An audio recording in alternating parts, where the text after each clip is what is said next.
جو بايدن سروكي هالبجارتي أمريكا دو جيفينكا بارلمنتو كردستاني دبيجا نتني چیا دوستین کردانن آخفتن بايدن داوی سال 2002 دو چند مهم بریا روخانه رژیم صدام حسین بايدن دری جاهیا آخفتن آخودت بیجی بدری جاهیا دیروگی کرد کتنت نابینا داگیر کریا امپراتورین ترک فارس و عرب ده هر وها دبیجی ازارین کرد پر باندوری لسر امریکیان چیکریه. And we come here together to demonstrate to you that the mountains are not your only friends. هاتوین بۆەوەی پێتان بڵێن کە چیاکان تاکە دۆستی ئێوە نین. ئەمە قسەی جۆ بايدن سیناتۆری ئەو کات و 46مین سەرۆکی هەڵبژێردراوی ئەمریکایە. 18 ساڵ لەمەوبەر کە سەرۆکی لیژنەی کاروباری دەرەوەی سیناتی ئەمریکا بووە بايدن هاتوۆتە پەرلەمانی کوردستان. قسەکانی بايدن کۆتاییەکانی ساڵی 2002 و چەند مانگێک پێش ڕوخانی ڕژێمەکەی سەددامە. In this place, you show your people and the world.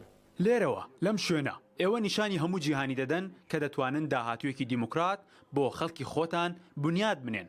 بە درێژایی مێژوو ئێوە کەوتونەتە نێوان داگیرکاری ئیمپراتۆریەکانی تورک و فارس و عەرەب. لە کۆتایی جەنگی جیهانی یەکەمیش چارە نووسی ئێوە کەوتە دەست دڵهێزەکان و وڵاتێکیان دروست کرد و ناویان نا عێراق.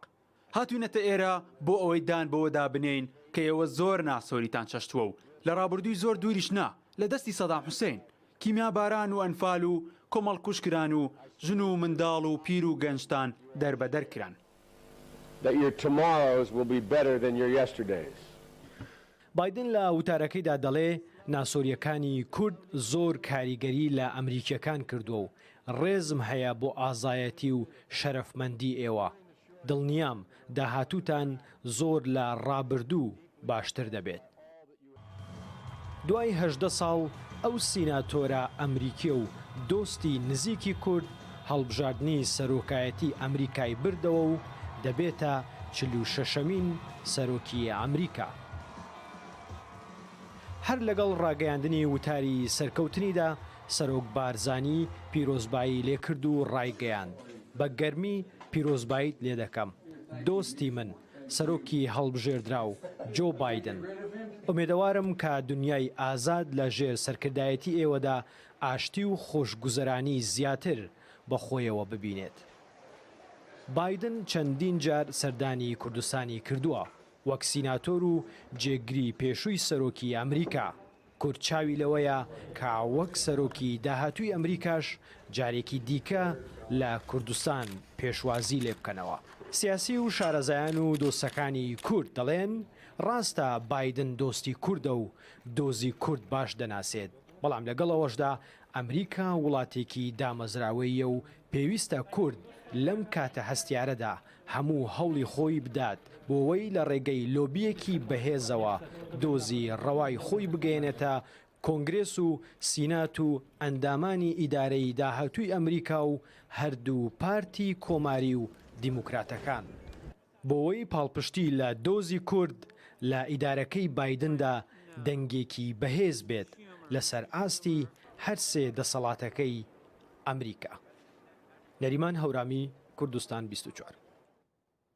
بله 46مین سەرۆکی ئەمریکای گو هەڵبژاردن ئاوی لە جیهانی دەنگڤەدا دناو کوردان دەژی دەنگڤەدا گەلو لە ئەمریکا پێشوازیە خەڵکی ژوەیەکی رێچ بوو.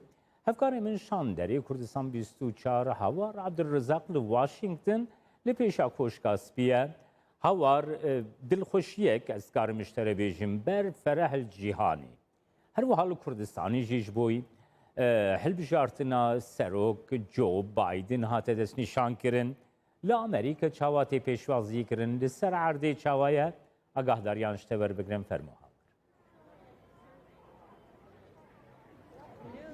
بەڵێ جەمال سوپاس هەروەکو لە دوێنەوە دەبینین دیمەنەکان هەمووی بخۆیان دەدوێنەویژەوەیە کە خەڵکیی زۆر ڕژاونەتە سەر شەقامەکان و بە تایبەتی ئەم شەقامە سەرکیانەی دەوروبەر یان نزیک کۆشکی سپی و هەمووی خۆشی و شادی دەرەبڕن بەرامبەر ئەو ئەوی دەوترێت کە